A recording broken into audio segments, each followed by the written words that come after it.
Welcome to the Comfortable in Chaos Podcast. Strangle your demons and let's go. Y'all need Jesus!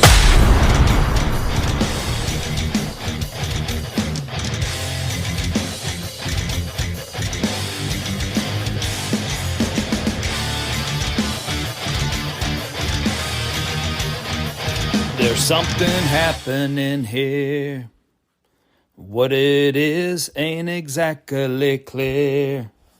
Ain't that the truth? Welcome to the Comfortable in Chaos Podcast.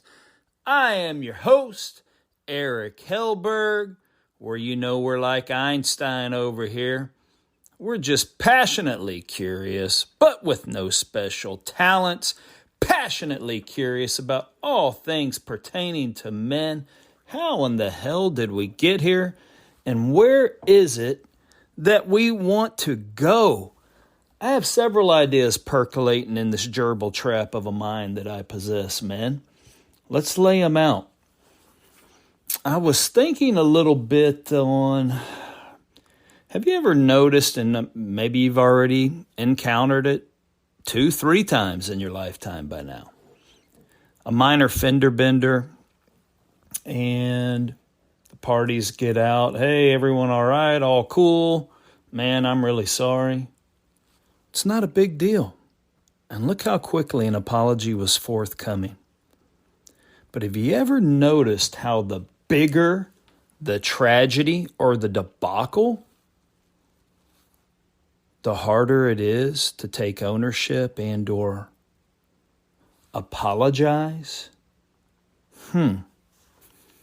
It's like we buy into so much in order to either dismiss that flaw early on, cover it up with the circumstances and or modified behaviors of life, and or we just simply cannot approach it because mistakes are a given in life. My new surefire way to avoid that is just simply, you have to look at it in the immediate. And you start talking about it. Maybe one party didn't like this behavior. Okay, this person feels this way. Well, why did it actually happen? Why did it actually happen? Makes me kind of think when I said the bigger the tragedy, the harder to apologize. What got me on that train of thought was they're trying to allocate Congress, being the ones with the power of the purse, $60 billion more to Ukraine in a lost war. But guess what? You know what these turkeys are saying now? They're saying it is for the MIB. The MIB, the military industrial base. They're finally admitting it. And did you know that many of our congressmen own stock, meaning share ownership, and or many are on the boards of some of these respective companies in the military industrial base, which we used to call, and they're also using the acronym DIB, Defense Industrial Base. What we used to know as the military industrial complex, the same one that as he was outgoing as president said, beware of the military industrial complex. And that was our supreme allied commander during World War II, who then set up our good interstate highway system and served as president, mainly on the coattails of winning a war that for a large period of time, all of America, even though it was fought on foreign shores, was entrenched in, had buy-in into. Well, to touch that note, $60 billion more. And when someone made that statement, they were fact-checked by Newsweek. That would actually repair every existing piece of bridge work that we have throughout our entire country, that much infrastructure. We know they're falling apart, but we're ready to send it to Ukraine. I don't know. Maybe we want to expand kind of like FIFO, right? First in, first out in the supply chain. Maybe we want to expend all these, and they're not even antiquated, but older munitions. So we can fire up the factories in Alabama. Yeah, that's great for them, but at what cost? At what cost? So we can now replenish stores, test out new things on the proving ground in Ukraine, and hey, fire up our factories. And when you have a faltering economy, if you can get that rolling, my goodness, well, at least you have some growth, right?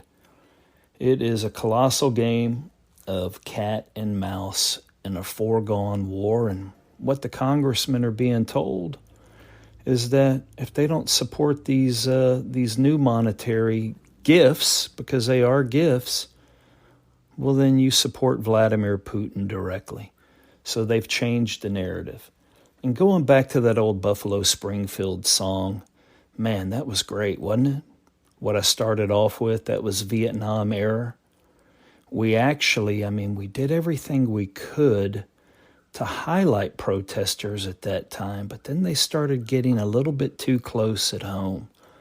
And I would say that is when the clampdown on the First Amendment really occurred, because we all know the Vietnam War was a travesty, right? And speaking of those bigger the tragedies, the harder it is to apologize. Isn't Ukraine a little bit like invading Iraq in 2003 under the auspices of weapons of mass destruction whose programs had long since been defunct, not a trace found, and 1 million Iraqis dead? Man, when you start hiding and covering up things, it just really grows. And then it is really, really hard, as you've heard me mention in previous episodes, to dig out from under all that refuse. It's filthy, it stinks, it's hard to wade back through and get to the very bottom. All I can say is, man, start digging early on instead of having to dig from the top back down. I tell you what, people are just wondering. I tell you, even Liam Neeson, all of our buddies, right? One of our heroes, as he contracted, and whether it was with Alphabet Soup Agency or one of our off-the-books enterprises, man, we love that guy in Taken. I love that fighting style. Of course, it is choreographed. It is cinema. But, man, I fell in love with Liam Neeson in Taken from that first doggone knife disarm he did when he was escorting that gal who was singing off the stage and the guy jumped out. I knew we were in for some good stuff then, but even Liam Neeson has taken a stab at faith. I just saw him do an advertisement for the Hallow app, and it was good to see him on there. So even Liam Neeson is starting to grow. And I think that's what we should aspire to be in life, is to grow. You hear people, what would we say, lamenting.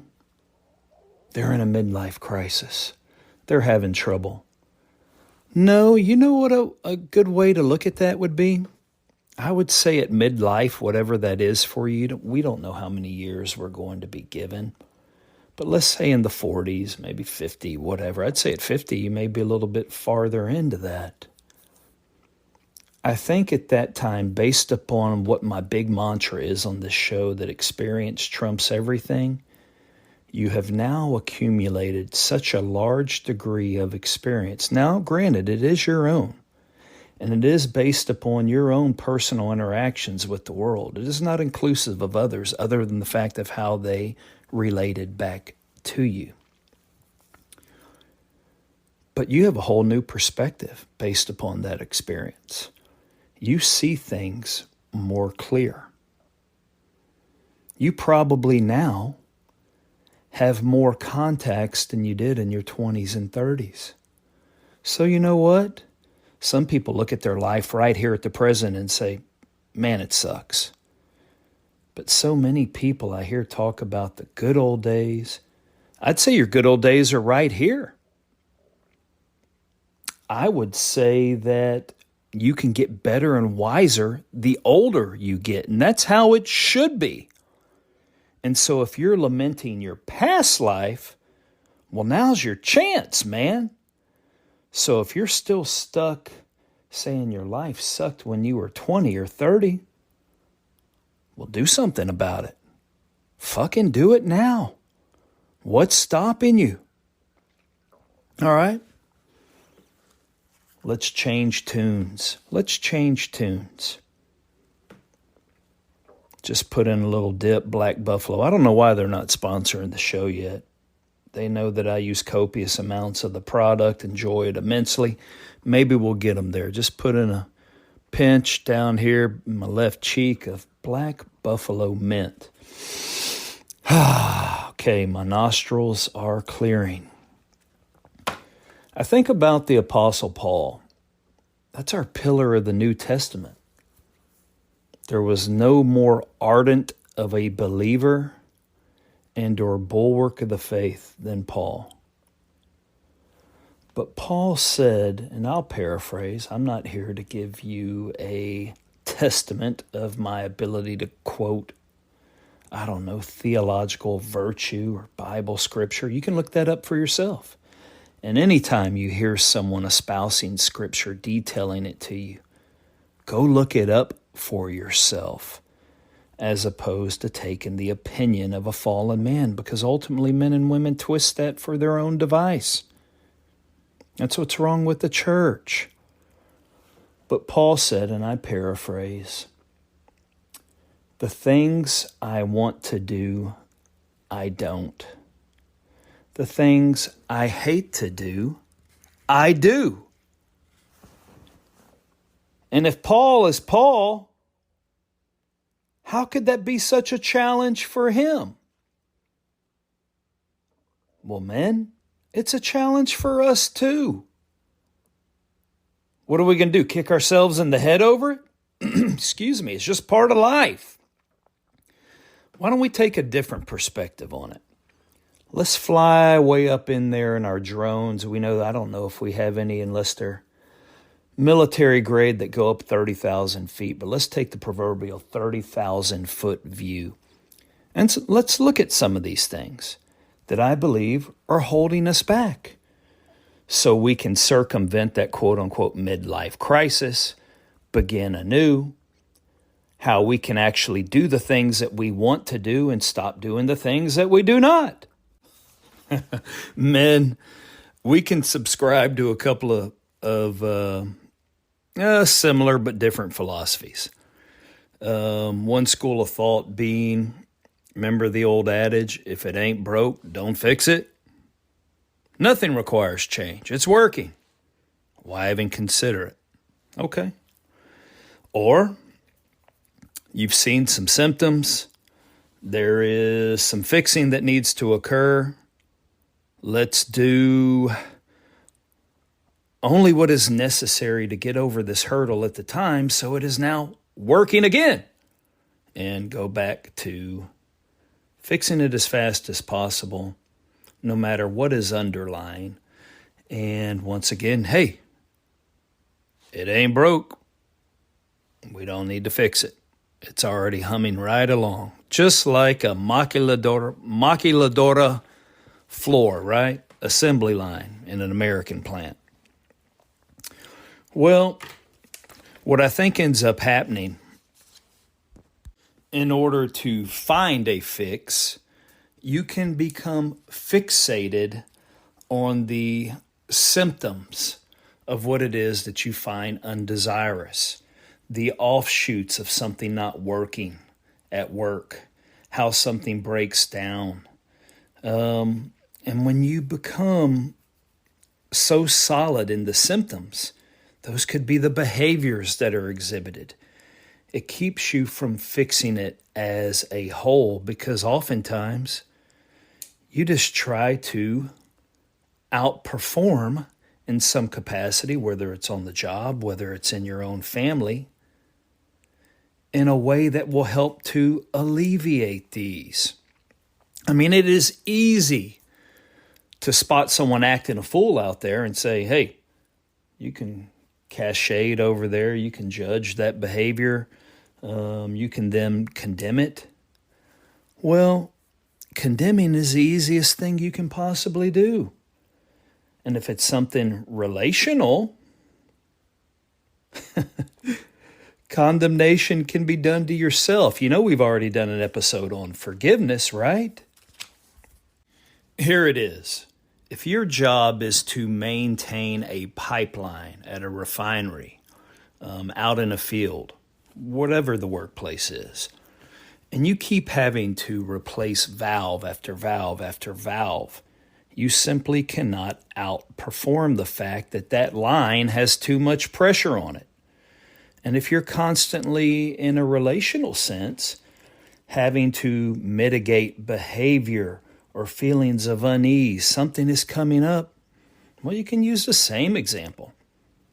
Maybe that person simply has an ongoing pressure on them that needs to be alleviated.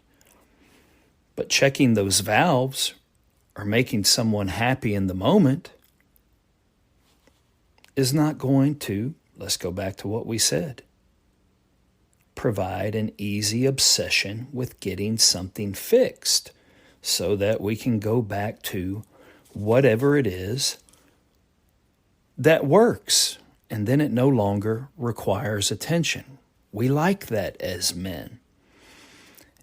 And in that ongoing struggle to fix whatever those symptoms may be, when it starts deteriorating and not going well, what do we do as men?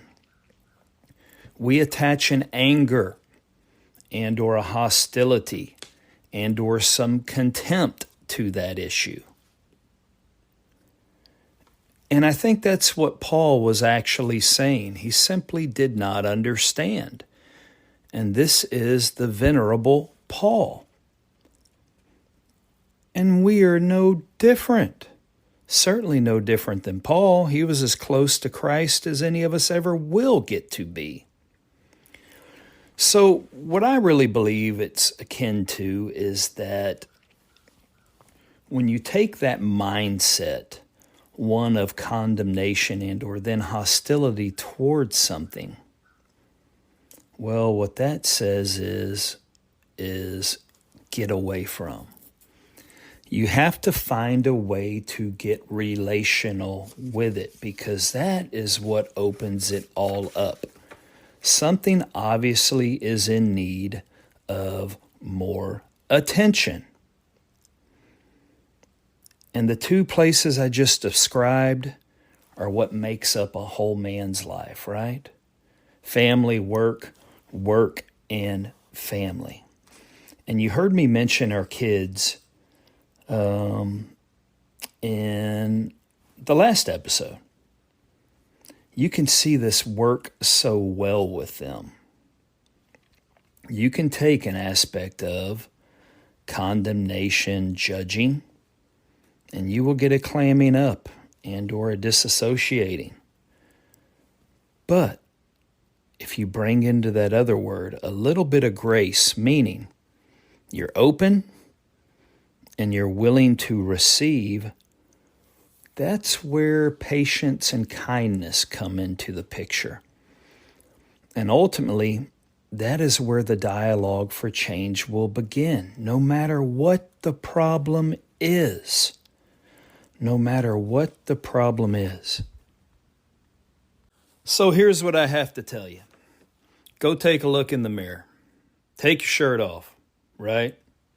It's important for us as men to be physical, to be strong. Are your love handles any bigger? All right, you've got some discernible love handles now, whereby before you didn't have any. Now, it's up to you. If they have grown, you can look at yourself with shame, in need of self-help, disgust, right? And you know what you can do? Run and go get you some liposuction. That's readily available these days. It hasn't changed what made them bigger in the first place. Or look at them objectively. I know why I have some love handles now. Man, I was just bragging to myself, I don't know, 3 months ago saying I got rid of those suckers. Wife even was pinching less than an inch, and all was good. But they're back. what the hell did I do or not do for them to come? It's just simply a journey, man. It's never going to end. There is no destination. Let's be complete in the fact that there is no destination. And if you are going to end up destination-based, you will always be disappointed. If you are going to be journey-based, well, then you always have a chance for an opportunity.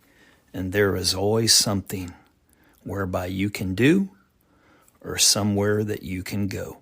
Until next time on the Comfortable with Chaos podcast, I bid you bon voyage, my burgeoning flock. Until next time, like and subscribe to the Comfortable in Chaos podcast.